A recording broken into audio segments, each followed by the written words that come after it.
الحمد لله رب العالمين حمدا كثيرا طيبا مباركا فيه وله ما سكن في الليل والنهار وهو السميع العليم. أشهد أن لا إله إلا الله وحده لا شريك له وهو الذي يقبل التوبة عن عباده ويعفو عن السيئات ويعلم ما تفعلون. وأشهد أن محمدا عبده ورسوله المبعوث رحمة للعالمين. يا أيها الذين آمنوا اتقوا الله حق تقاته ولا تموتن إلا وأنتم مسلمون. يا أيها الناس اتقوا ربكم الذي خلقكم من نفس واحدة وخلق منها زوجها وبث منهما رجالا كثيرا ونساء واتقوا الله الذي تساءلون به والأرحام إن الله كان عليكم رقيبا. فإن أصدق الحديث كتاب الله وخير الهدى هدى محمد صلى الله عليه وسلم وشر الأمور محدثاتها وكل محدثات بدعة وكل بدعة ضلالة وكل ضلالة في النار. Mari kita bersyukur kepada Allah Subhanahu wa taala pada pagi ini subuh Selasa 22 Jumadil Akhir 1443 Hijriah bertepatan 25 Januari 2022. Alhamdulillah kita sehat walafiat. Kita baru saja melaksanakan salat subuh berjamaah. Salat subuh yang nikmat dan indah sekali. Kita memohon kepada Allah mudah-mudahan amal-amal ibadah kita diterima oleh Allah Subhanahu wa taala. Mudah-mudahan segala kesalahan dan dosa-dosa kita diampuni oleh Allah Subhanahu wa taala. Para jamaah sekalian rahimakumullah, wa idza syaghalaka bil Qur'an fa'lam annahu yuridu ayyuhadditsuk. Tema kita malam tadi di Masjid Hasanuddin Majdi. Jika Allah sibukkan kalian dengan Al-Qur'an setiap hari, ketahuilah sesungguhnya Allah itu selalu ingin berdiskusi dengan kalian. Apabila Allah mensibukkan kita dengan selalu ingin membaca Al-Quran, ketahuilah oleh kita, Allah selalu ingin mengajak kita berbicara. Subhanallah, luar biasa. Karena yang kita baca setiap pagi, malam, dan sore itu adalah kalamullah. Al-Quranul Karim itu adalah kalamullah yang kita baca setiap pagi dan sore.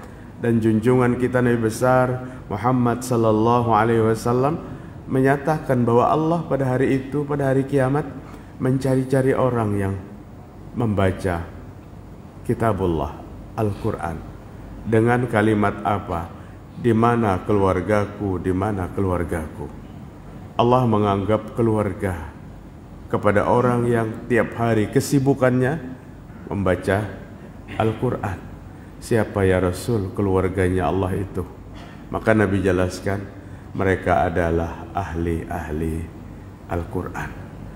Jemaah sekalian rahimakumullah, Imam Qurtubi rahimahullah mengatakan, wal masyayikhu ya'muruna bil ma'ruf wa yanhauna 'anil munkar wa yuharriduna bi talibil ilmi al-Qur'an. Salah satu orang yang hadir di muka bumi ini, yang Allah dengan kehadirannya Allah tahan turun bala bencana, adalah masyayikh, guru-guru, orang-orang yang mengajak kepada manusia untuk amar ma'ruf dan nahi munkar, wa yuharriduna, dan adanya orang-orang yang memberikan motivasi, orang-orang yang memberikan semangat, ala talibil ilmi Al-Quran, kepada penuntut-penuntut ilmu Al-Quran. Berbahagialah kita punya anak yang sudah diserahkan kepada pendidikan Al-Quran, atau kita sendiri yang mendidik mereka sehingga mereka mengerti itu kalamullah. Sibukkan mereka dengan kitabullah. Ulama salafus salih menyebutkan, alim waladakal Quran wal Quran sayu'allimuhu ala kulli syai. Ajari anakmu pertama kali Al-Quran, Karena Al-Quran itu yang mengundang mudahnya ilmu-ilmu yang lain masuk ke dalam jiwa anak-anak kita. Pertama kali isi jiwa anak kita dengan Al-Quran. Al-Quran itu, Al-Quran sayu'allimuhu ala kulli syai', akan memudahkan masuknya ilmu-ilmu yang lain ke dalam jiwa anak kita. Artinya apa para jamaah sekalian? Al-Quran adalah pembuka pintu berbagai macam ilmu yang baik.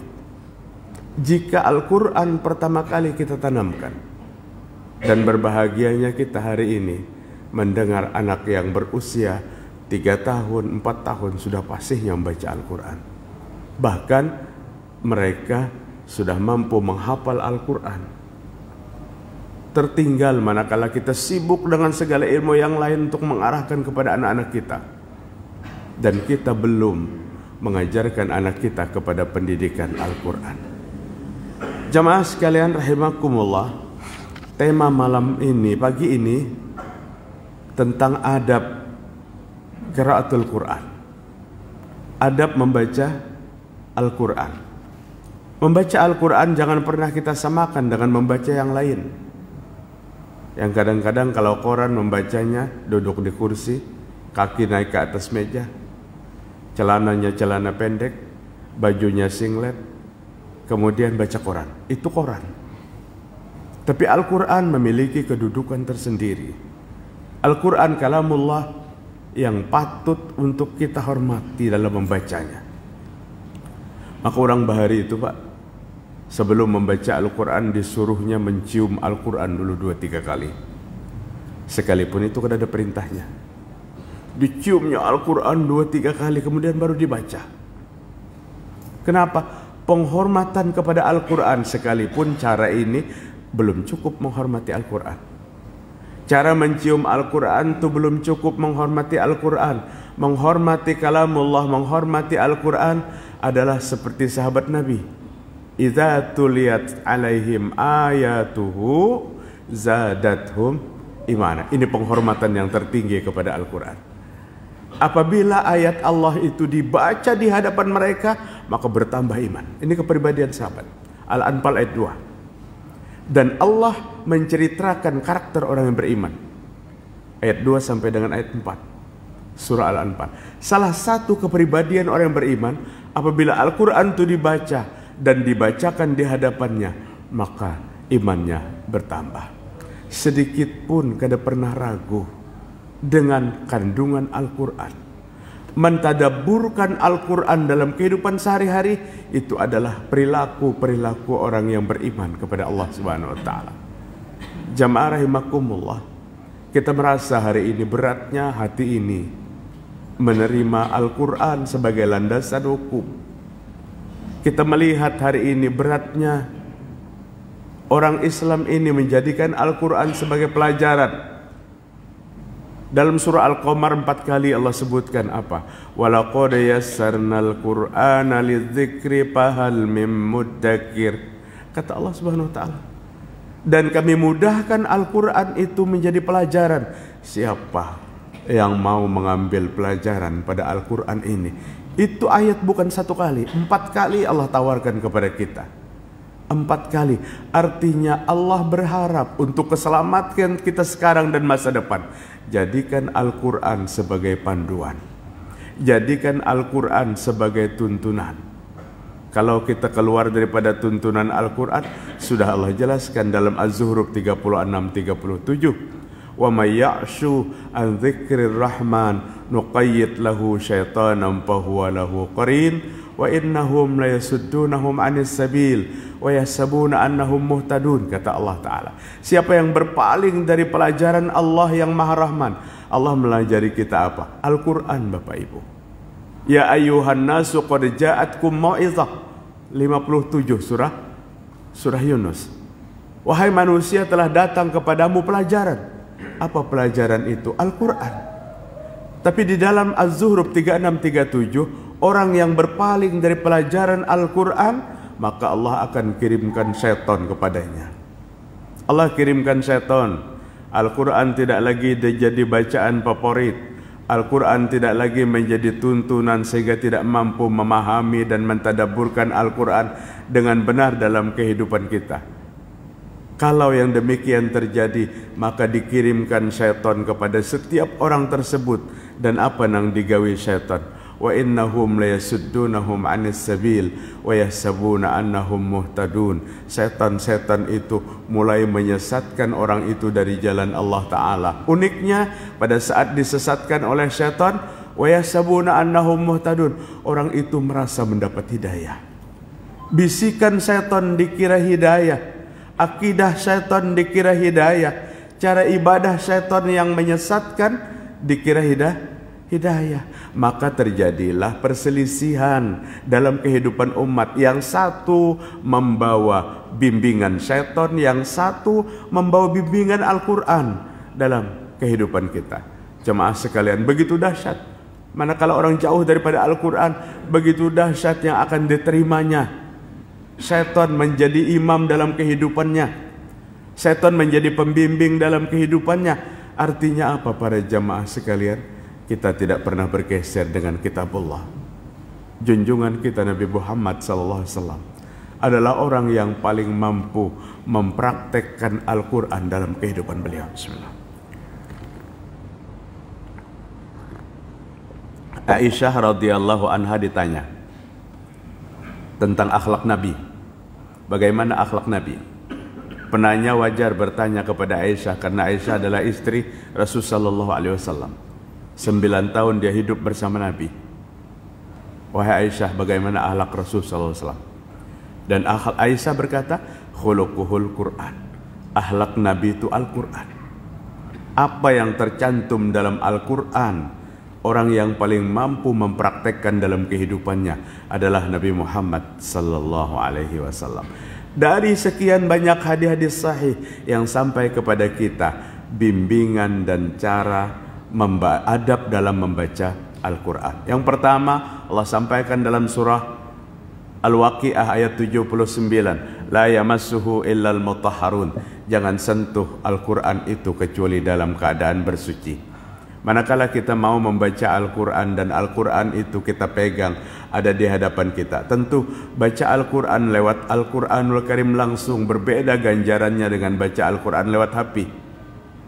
Kemudian kita buka HP, kita baca Al-Quran, kita buka Al-Quran, kita baca Al-Quran, tentu ganjaran pahalanya berbeda. Kalau baca lewat mushaf, kita berudu. Jamaah sekalian rahimakumullah, dan mushaf itu kada boleh dibawa ke dalam toilet. Ada Al-Quran dibawa ke dalam toilet, kada boleh. Membaca Al-Quran pun di dalam toilet tidak boleh. Tapi para ulama berkata, HP yang di dalamnya ada Al-Quran 30 juz, kemudian kita bawa ke dalam toilet pada saat BAB, itu dibenarkan. Kada apa-apa, kada ada masalah. HP yang menampung Al-Quran 30 juz sama dengan jiwa kita yang menghafal Qul Huwallah. Kita hafal Qul Huwallah 30 juz, kita kada hafal. Qul Huwallah kita hafal, Qul A'udzu Birabbil Falaq hafal, Qul A'udzu Birabbin Nas hafal. Kemudian kita hendak masuk WC, di mana kita meninggal Al-Quran itu? Kada kau ditinggalkan, itu kita bawa. Syekh Utsaimin mencontohkan seperti itu. Bisakah kita meninggal Al-Quran yang tercantum dalam diri kita, yang kita bisa menghafalnya pada saat kita hendak masuk toilet? Maka seperti itu, HP yang di dalamnya ada Al-Quran, ya jangan ditinggal.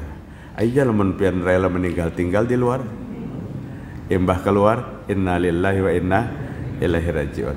Jamaah sekalian, pertama, yustahabbul wudu inda qiraatil Quran, diperintahkan untuk berwudu sebelum membaca Al-Quran. Satu yang perlu kita ingat jamaah sekalian, kalau wudu tuh jangan menunggu batal. Kalau kita kan wudu tuh menunggu batal, kadang-kadang di luar akal. Mulai zuhur sampai maghrib tuh kada bawa wuduan. Di luar akal sehat, kada bawa batalan aku jar. Apakah kada bawa batalan bujuran atau malas berwudu?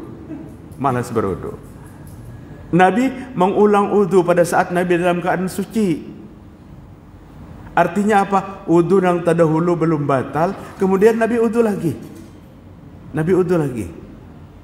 Dan ini tidak masalah. Tahukah kita pada setiap tetes air kita berwudu, maka itu bernilai pengampunan kepada Allah Subhanahu wa taala. Saking tingginya pengampunan atas dosa-dosa kita di waktu berwudu, maka Nabi katakan dosa itu keluar di antara kuku dan daging kita. Membelangsak keluar antara kuku dan daging kita. Makin sering kita berwudu, makin berguguran kesalahan dan dosa-dosa kita. Asal apa? Asal wudunya sesuai dengan yang diajarkan oleh Nabi. Maaf, hari ini wudu kita warisan, Pak. Peninggalan Nini Datu kita Bahari. Ada kesalahan dalam wudu, kawan manaku nih, kenapa wudunya kayak itu? Niniku Bahari melajari berwudu seperti ini. Ulun kada memadahkan Nini Datu kita salah, keterbatasan beliau. Keterbatasan majelis di mana Bahari ada majelis. Berbulan-bulan kada kau hadir dalam majelis. Di samping fisik yang sibuk dalam bekerja dan berusaha, keterbatasan dalam mengkaji cara berwudu yang diajarkan Nabi Muhammad SAW. Sehingga ada kesalahan-kesalahan dan kita warisi itu hari ini sebagai seorang yang mudahnya kita hadir majelis mana kita, di mana aja kita hendak. Malam tadi di Hasanuddin, ini potongan wajah-wajah ini juga yang hadir. Pagi ini, malam ini mungkin hadir lagi di mana-mana. Di mana majelis? Di mana majelis? Perhatikan apa yang disampaikan, jangan pernah memperhatikan yang menyampaikan. Jangan memperhatikan yang menyampaikan, apa yang disampaikan itu yang diperhatikan. Jaila Aisyah ajuzaini min Yahudiyan. Datang kepada Aisyah dua orang wanita ajuz, wanita tua daripada Yahudi. Yahudi tua datang kepada Aisyah radhiyallahu anha, wanita. Kemudian Yahudi yang tua ini bercerita kepada Aisyah tentang dahsyatnya siksa kubur. Aisyah tidak tertarik karena yang datang Yahudi, maka ditinggalkannya. Rasul datang, Yahudi itu kembali, Rasul datang. Dan Aisyah bercerita kepada Nabi, "Ya Rasul, ja'ani ajuzaini min Yahudi." Ada dua orang ajuzain, dua orang tua Yahudi datang kepadaku. Terus Aisyah, apa si Yahudi dua itu? Dia bercerita tentang dahsyatnya siksa kubur, wahai Rasul, kepadaku. Dahsyat siksa kubur, kata Yahudi. Terus saya tidak perhatikan karena dia Yahudi, dan saya tinggalkan dia. Apa kata Nabi SAW kepada istri tercintanya? Wahai Aisyah, apa yang dia sampaikan itu adalah benar, wahai Aisyah. Bahwa ada siksa kubur yang dahsyat nanti pada hari pembalasan, pada saat seseorang masuk ke dalam alam barzah. Jemaah sekalian rahimakumullah, hari ini arah kita ini perlu, di mana hari ini pandangan kita melihat kepada yang menyampaikan, kita melihat kepada yang memberikan materi. Ini golongan kami kah kadakah yang memberikan materi ini? Mari kita mengambil segala kebaikan yang diberikannya, sekalipun kadang-kadang disindir juga. Yang mengambil nang baik, tinggal yang kada baik, itu akidah sandal jepit katanya. Sabar aja kita dipadahkan akidah sandal jepit. Jemaah sekalian rahimakumullah, Al-Quran adalah kalamullah yang cara membacanya, adab dalam membacanya diatur dalam agama kita. Bukan seperti membaca yang lain. Al-Quran adalah kalamullah yang paling mudah untuk kita hafal, paling mudah dihafal. Bapak-bapak, bayangkan ada anak umur 7 tahun hafal Al-Quran. Ada anak umur 10 tahun hafal Al-Quran. Dan merinding juga pada saat kita membaca, ada orang punya anak 11. Dan yang terakhir, yang ke-11 sudah menyelesaikan hafalannya, di antara 10-nya sudah hafal Al-Quran. Artinya bukti bahwa Al-Quran dimudahkan bagi kita untuk menghafal. Kenapa Al-Quran merasa berat? Karena kita tidak tertarik dengan kalimat-kalimat mulia itu. Tidak ada kalimat yang lebih baik untuk kita baca kecuali kitabullah, kecuali Al-Quranul Karim. Al-istinsak, as-siwak, bersiwak. Membaca Al-Quran itu bagus bersiwak sebelumnya. Kalau kita mau berangkat ke masjid, kita sudah siwak, kita sudah sikat gigi, kemudian berangkat ke masjid, kemudian mau baca Al-Quran, kada perlu lagi bersiwak. Kecuali setelah sholat subuh, nasi kuning dulu 2 piring masuk. Setelah nasi kuning 2 piring masuk, mau baca Al-Quran, bersihkan mulut kita. Rasulullah sallallahu alaihi wasallam katakan, "Qila ya Rasulullah, wa qad warada anin Nabi sallallahu alaihi wasallam annahu qala nazifu tariqal Qur'an," kata Nabi. Dan Nabi sallallahu alaihi wasallam berkata, bersihi jalan-jalan Al-Qur'an. Qalu, sahabat berkata, "Ya Rasulullah, wa ma tariqal Qur'an?" Jalan Al-Qur'an itu apa? Kata para sahabat. Kemudian Nabi sallallahu alaihi wasallam berkata, "Afwahuhum qila bimaza qila as-siwak." Jalan Al-Qur'an itu mulut-mulut kalian. Karena Al-Qur'an kita baca lewat mulut kita. Bagaimana membersihkannya? Bisiwak, dengan sering bersiwak. Jamaah, ibadah besar ini kadang-kadang kurang perhatian kita. Giginya masih lengkap, ada aja nang 2 hari 2 malam kada pernah bersiwak-siwak. Padahal Nabi meminta kepada Aisyah terakhir dari kehidupan beliau untuk diambilkan kayu siwak yang baik. Dan Nabi bersiwak menjelang kematian. Aisyah berkata, "Aku tidak pernah menemukan selama hidup Nabi indahnya Nabi bersiwak kecuali pada saat detik-detik Nabi akhir daripada kehidupannya." Karena ini adalah menyenangkan Allah. Membersihkan mulut, menyenangkan Allah, karena yang dibaca adalah Al-Quran. Kemudian adab membaca Al-Quran, at-ta'awuz, mengucapkan auzubillahi minasyaitonir rajim. Ulama tidak berbeda pendapat tentang ta'awuz dinyaringkan atau disirkan. Tapi semua pendapat sama apabila membaca Al-Quran ta'awuz. Karena Al-Quran itu sendiri yang menganjurkan, "Idza qara'tal Qur'an fasta'iz billahi minasyaitonir rajim." Apabila dibacakan Al-Quran, maka berlindunglah kepada Allah dari pengaruh-pengaruh syaitan, dari syaitan yang terkutuk, syaitan yang kena rajam.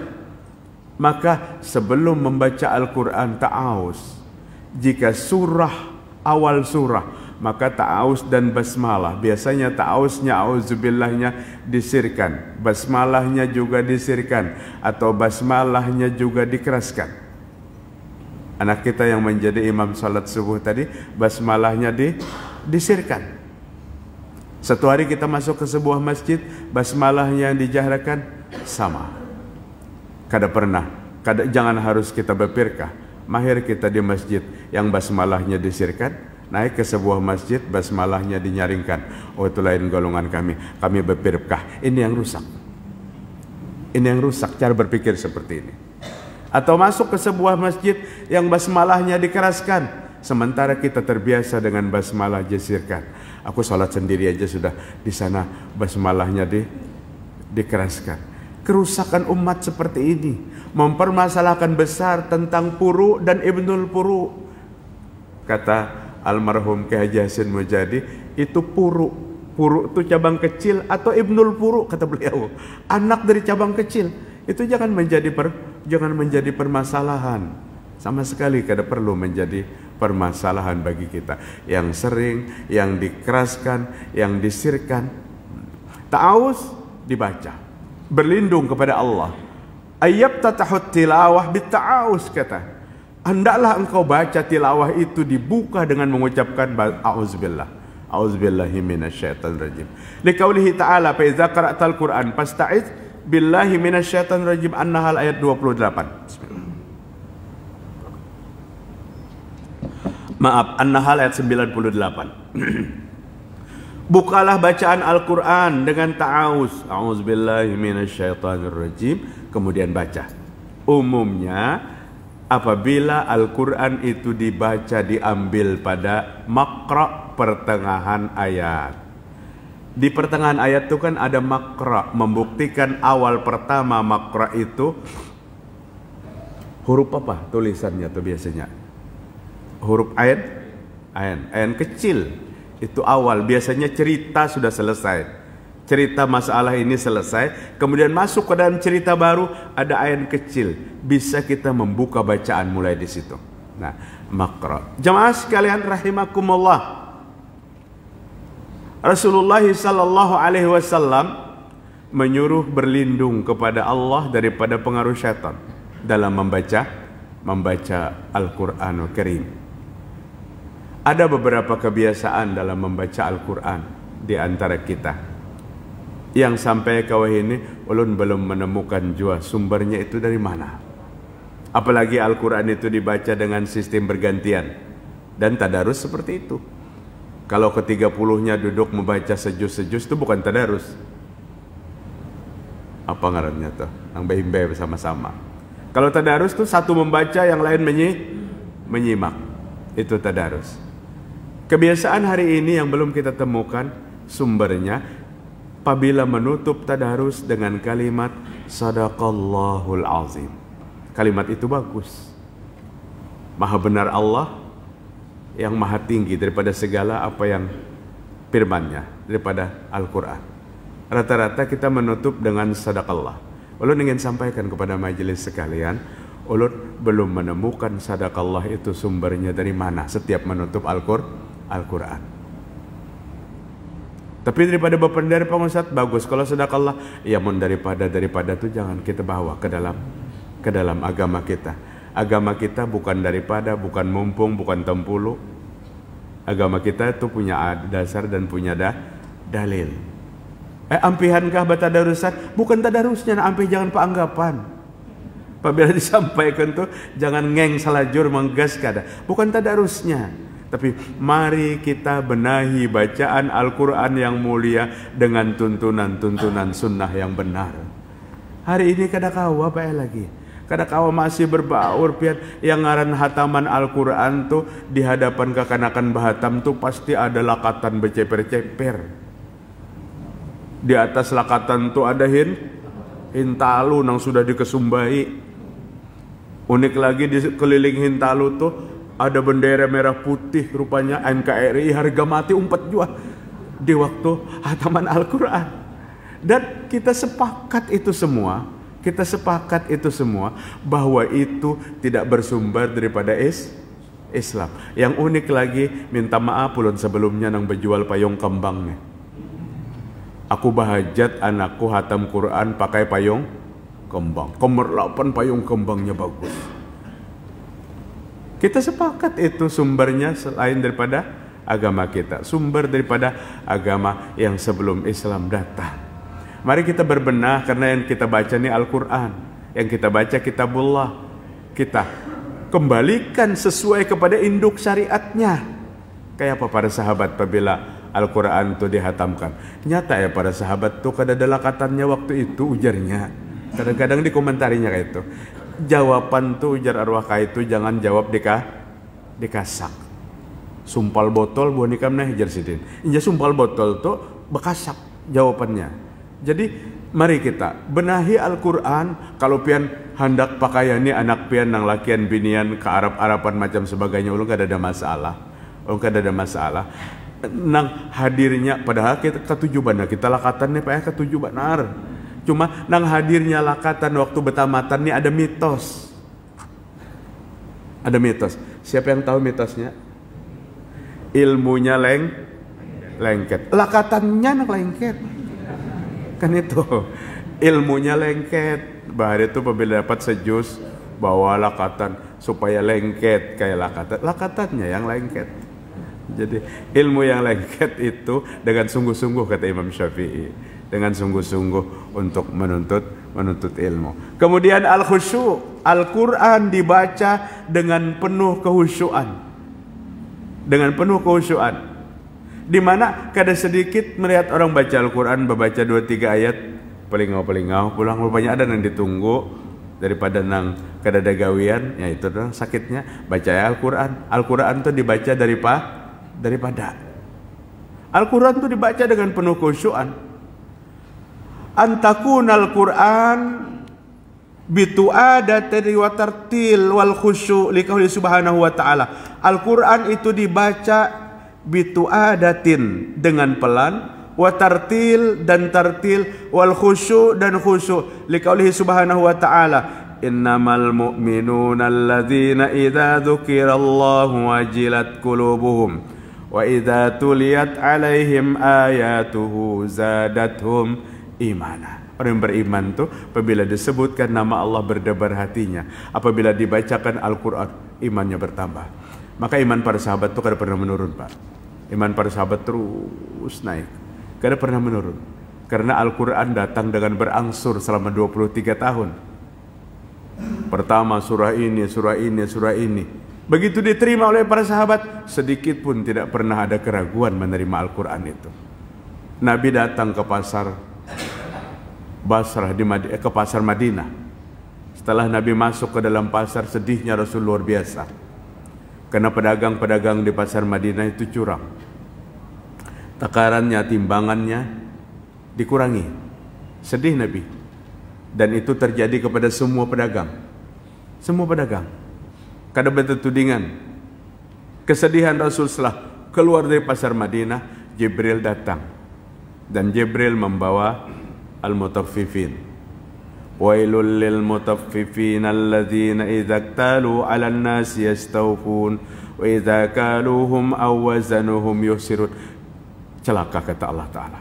Celaka apabila dia membeli dari orang lain minta dibanyaki, apabila dia menjual kepada orang lain dikurangi. Timbangannya beda, takarannya beda. Apabila takaran menukar, maka gantangnya kada kau duduk kecuali di baras. Apabila duduk akan di lantai, kada kau duduk na guang gail gantangnya, karena dari dalam ditumbuk. Jadi mendudukakannya itu di baras. Ini apabila urusan menukar. Apabila urusan menjual, gantangnya pintar duduk, karena ditumbuk dari bawah. Seapa tadi? Paling setengah liter kada sampai. Paling. Apabila timbangan, di bawah halung timbangan tuh ada 3 buting busi mati, busi sepeda motor. Maaf, sehingga gula tuh dibawa ke rumah ditimbangi asli 9 on. Jadi sekilo, jadi 9. Sedih Nabi melihat cara pedagang-pedagang di Madinah seperti ini. Allah turun sampaikan, celaka itu orang yang mengurangi timbangan. Apabila menjual dikurangi, apabila membeli dibanyaki. Wa idza qalu 'ala an-nasi yastawfun wa idza qalu awazan musir. Ala yazunnu ulaika annahum mab'utsun. Apakah dia tidak mengira bahwa dia akan dibangkitkan liyaumin azim, pada hari yang besar. Yauma yaqumun nasu lirabbil alamin. Pada hari itu manusia berbaris menghadap kepada Allah Subhanahu wa taala untuk mempertanggungjawabkan apa yang mereka lakukan. Buru-buru Nabi masuk ke dalam pasar kembali. Dan Nabi berkata kepada pedagang di pasar, apa kata Rasul? Baru saja Jibril datang dari Allah menyampaikan ayat ini kepada kalian. Jamaah sekalian, pedagang di pasar Madinah sejak itu terkenal menjadi pedagang-pedagang yang jujur. Karena apabila Al-Quran diterimanya, imannya bertambah. Maaf, lamun pedagang kita biar dipukulakan Al-Qurannya ke muha, tetap kada mengurangi. Dan ini sangat-sangat berbahaya. Jamaah sekalian, Al-Quran dibaca dengan kehusyuan. Cukup aja dulu Pak lah apa yang ulun sampaikan. Mudah-mudahan bermanfaat. Banyak benar apa tuntunan membaca Al-Quran ini sesuai dengan apa yang diajarkan oleh Nabi Muhammad SAW. Membelawalawas nasi kuning dingin Pak kita. Mari kita tutup. Subhanakallahumma wa bihamdika asyhadu an la ilaha illa anta astaghfiruka wa atubu ilaik. Assalamualaikum warahmatullahi wabarakatuh.